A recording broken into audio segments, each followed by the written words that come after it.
c'est vrai que nous pouvons faire des analyses, mais il faut être cohérent, il faut être logique. En 2020, le président français Emmanuel Macron est celui qui a sauvé M. Ouattara. Vous savez, les gens à l'intérieur du pays peuvent tenter des initiatives de violation des constitutions, de passage en force. Mais parfois, on regarde un peu l'international.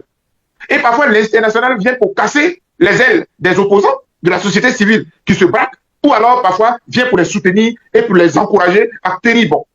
Dans le cas de la Côte d'Ivoire en 2020, M. Macron, avec la seule expression, c'était un cas de force majeure face à la mort du candidat du RADP, Amadou Gon Coulibaly, paix à son âme, ça a cassé les ailes de l'opposition.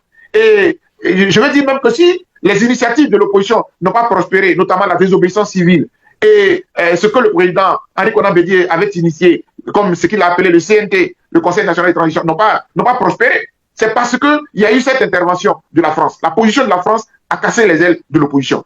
Donc aujourd'hui, M. Macron est mal placé. D'ailleurs, même regardez la vie sociopolitique en France. M. Macron lui-même, il se cherche pour parler comme nos étudiants à Abidjan.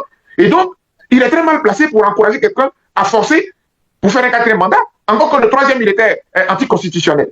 Et donc, je pense que de bonne foi, le président Macron a dû lui demander de ne pas oser faire un quatrième mandat. C'est ma lecture et je pense que elle est la plus pertinente.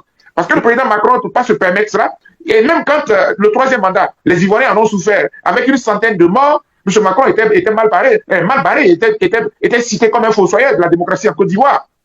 Avec Jean-Yves Le Drian, qui faisait vraiment... Tout cela sont les comploteurs qui ont fait nous imposer le troisième mandat. Mais entre-temps, l'AES est né.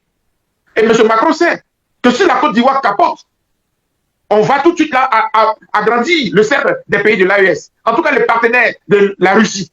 Donc, la géopolitique aidant, M. Macron a dû lui dire pas de quatrième mandat. Je pense que c'est ce que M. Macron a dû lui dire parce qu'il n'aurait plus d'arguments objectifs, il n'aurait plus de circonstances atténuantes, il n'aurait plus de cas de force majeure.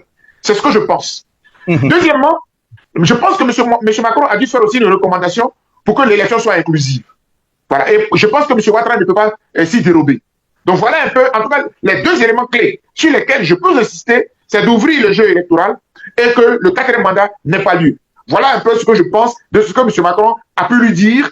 Et puis bon, à partir de là, sur le terrain, nous attendons, mais objectivement, c'est à cela que je pense.